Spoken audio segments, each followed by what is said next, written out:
اور ان کو دیکھو، وہ کہتے ہیں کہ اگر پیٹرول 200 لیٹر بھی ہو جائے تو ہمارے قائد تو یہی ہیں، اس لیے کہ ہمارا ہم مذہب ہے، وہ ہمارے مذہب کی بات کرتا ہے۔ تمہارا کون ہے میرے عزیز؟ تم کسی پر متفق نہیں ہوتے، اور جو تمہارے لیڈر ہیں وہ کسی اور کے پلو میں چھپے ہوئے ہیں، ہاں کسی اور کی گود میں بیٹھے ہوئے ہیں، جا کر کے یہ سارے مسلمانوں کو کسی اور کے ہاں بیچ کر کے آتے۔ یہ سیاسی شعور بیدار کرو۔ مجھے معلوم ہے میری یہ باتوں کا سب سے زیادہ ایکشن کون لے گا، مجھے معلوم ہے سب سے زیادہ کس کو کھلبلی مچے گی، وہ بھی مجھے معلوم ہے، اسی لیے کہ میں ان سیکولر پارٹیوں کے بارے میں بول رہا ہوں جو چہرہ سیکولر بتا کر کے ہم آپ سب کے ووٹ لے کر کے چلے جاتے ہیں، اور پھر مجھے بتاؤ جن کو تم اپنا مسیحا سمجھ کر کے ان کے پیچھے جے جے کرتے گھومتے رہتے ہو، تمہارے مذہب پر آج کیا حملے نہیں ہوئے ہیں، کیا نہیں ہوئے؟ کشمیر آج تک جل رہا ہے، کہاں یہ کانگریس کیوں نہیں بات کرتی ہے جو پورے مسلمانوں کی مسیحا ہے؟ کہاں ہے وہ سماجوادی، وہ بی ایس پی، فلاں فلاں فلاں جو پارٹیاں جن میں سب مسلمان جاتے ہیں؟ کیا ان کو اتنا بھی شعور نہیں کہ وہ پارلیمنٹ میں اس کے خلاف بات کریں، کہیں کہ یہ مسلمانوں کے ساتھ ظلم ہو رہا ہے، ہم ان کے ووٹ لیتے ہیں؟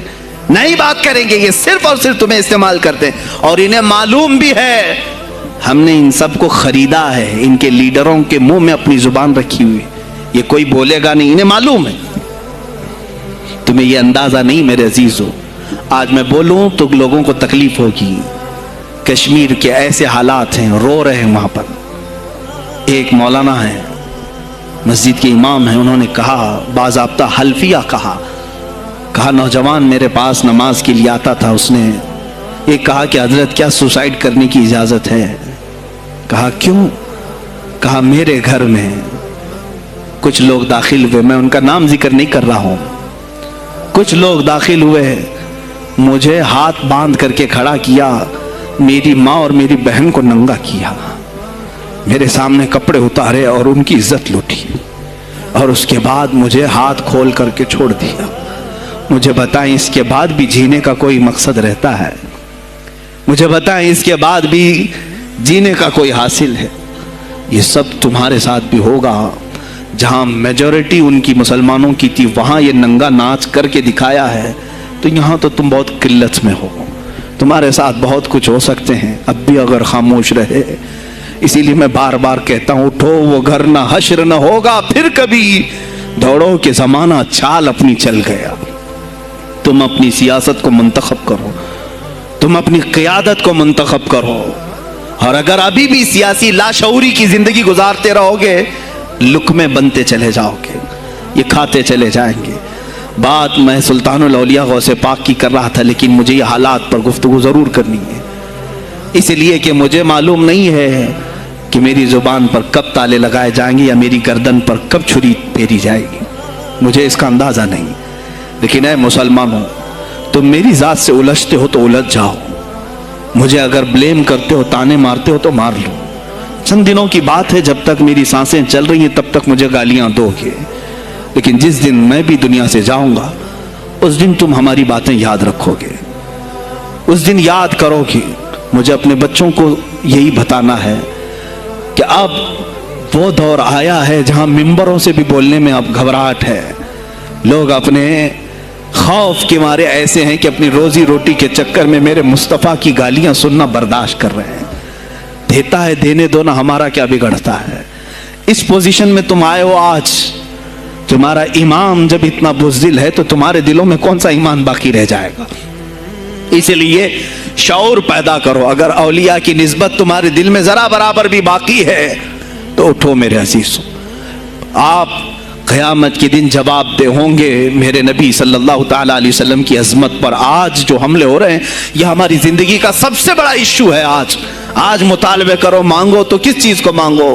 بس یہ ہے کہ میری نبی کی عزت سلامت رہے، مجھے دنیا میں اور کچھ نہیں چاہیے۔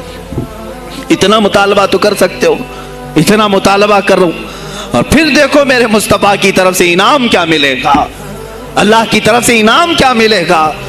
ارے وہ مرد قلندر جو پاکستان میں ابھی شہید ہوا، کس بات کا اعلان کرتا تھا، کس کو پکارتا تھا، کس کو للکارتا تھا؟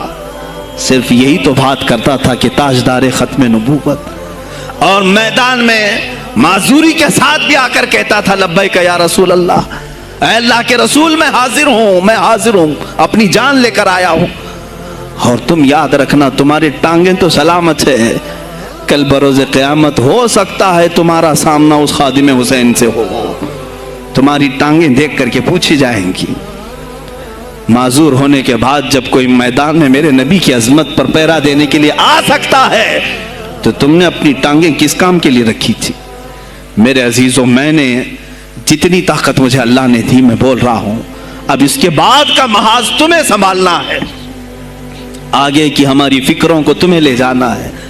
شاید اس زمانے میں ہم جی رہے ہیں جہاں اتنی آزادی نہیں ہوگی، چھوٹی سی بات کو آج بہت بڑا بنا کر کے اسے ختم کیا جاتا ہے، لیکن مجھے اندازہ ہے اس بات کا، ہندوستان کی آزادی میں بھی میرے اکابرین میں 30,000 علماء نے اپنی جانیں دی ہیں۔ کشمیر سے لے کر دلی تک ہر درخت پر ایک عالم کی لاش لٹکی ہوئی تھی، ان کی جانیں، ان کی قربانیاں رائے گاہ نہیں گئیں۔ 70 سال سے ہم مزے لے رہے ہیں، ان کی قربانیاں ہیں یہ۔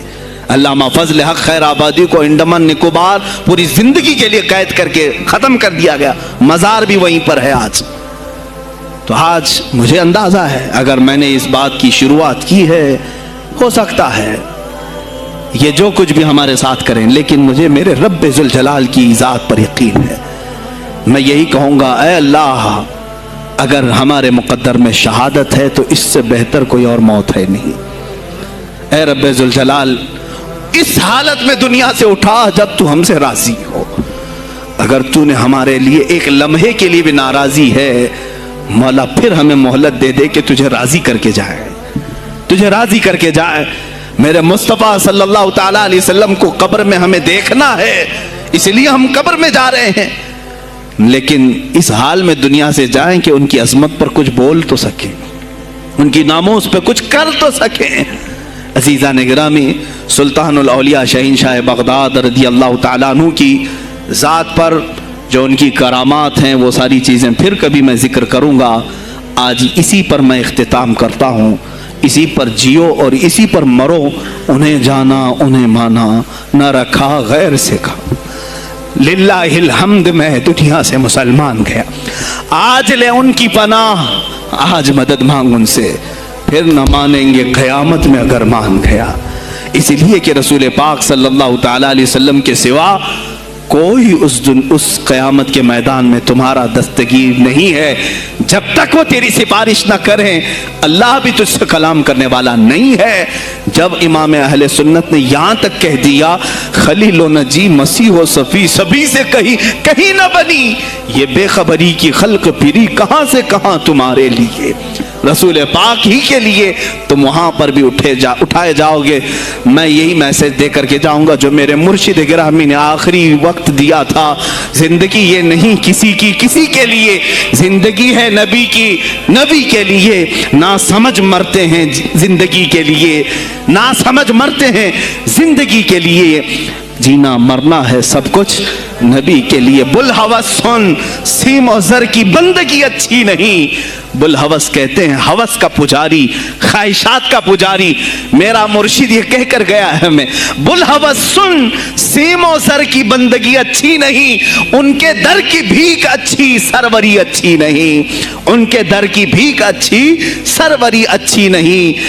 اور کہتے ہیں جو پیا کو بھائے اختر وہ سہانا راگ ہے، جو پیا کو بھائے اختر وہ سہانا راگ ہے، جس سے ناخوش ہو پیا وہ راگنی اچھی نہیں۔ جو میرے نبی کو نہ پسند آئے وہ بات ہی اچھی نہیں، جو میرے نبی کو نہ پسند کام ہو وہ کام ہی اچھا نہیں، جس سے ناخوش ہو پیا وہ راگنی اچھی نہیں۔ وآخر دعوانا الحمدللہ رب العالمین۔ السلام علیکم۔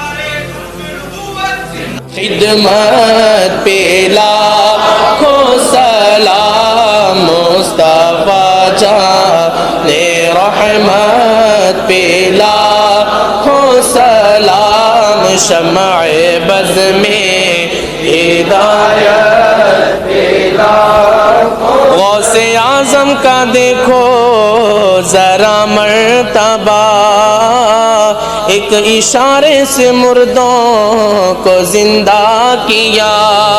آج بھی لوگ کہتے ہیں غوث الورا غوث اعظم امام التقیٰ والنقیٰ جلوہ شان قدرت پیلا. کاش محشر میں جب ان کی آمد ہو اور بھیجے سب ان کی شوکت پیلا. کھو سلام مجھ سے خدمت کے قدسی کا ہے ہر رضا مجھ سے خدمت کے قدسی کا ہے ہر رضا. مصطفیٰ جان رحمت پیلا. کھو سلام شمع بز میں ہدایت پیلا. وہ رضا حضرت برنی کے شان ڈال دی قلب میں عظمت مصطفیٰ. جس کا سنی مناتے ہیں یوم رضا اس امام اہل سنت پیلا. کھو سلام مصطفیٰ جان رحمت پیلا. کھو سلام شمع بز میں ہدایت پیلا. لا شرف النبی الاکرم محمد المصطفى صلی اللہ علیہ وسلم وآلہ واصحابہ واولیاء ملتہ وجميع المسلمین والمسلمات الکرام. الفاتحہ.